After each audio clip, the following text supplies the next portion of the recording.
तर नमस्कार मित्रांनो, मी आज खास आपल्यासाठी घेऊन आलो आहे बोनलेस चिकन. बोनलेस चिकन सुरुवातीला छानपैकी धुवून घेतलं आणि त्यानंतर त्याचे छोटे छोटे स्लाइस करून घेतले.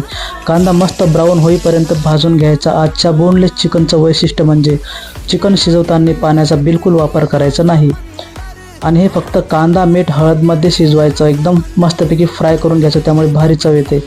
एकदा नक्की ट्राय करून बघा. घरच्या घरीच असे वेगळे पदार्थ बनवण्याची मजाच वेगळी असते. आपल्या चिकनच्या भाजीमध्ये कांदा लसूण सांबार कंपल्सरी असतात. याची पेस्ट आपण कंपल्सरी वापरतो, कारण त्याशिवाय भाजीची टेस्ट चांगली येतच नाही. आता चांगल्यापैकी कांदा लसूण अद्रक भाजून घेतल्यानंतर त्यामध्ये आपण तिखट मसाले आणि राहिलेले पदार्थ ॲड करणार आहोत आणि लगेच बोनलेस चिकन त्यामध्ये टाकणार आहोत. छानपैकी फ्राय करून घ्यायचं. एकदम तेल सुटेपर्यंत फ्राय करायचं आणि बोनलेस चिकन बघा की एकदम छान प्रकारे शिजलं आहे. आणि फायनली आपली आता बोनलेस चिकनची रेसिपी तयार करून झाली आहे मित्रांनो. एकदम परफेक्ट अशी रेसिपी बनलेली आहे. एकदा नक्की ट्राय करून बघा.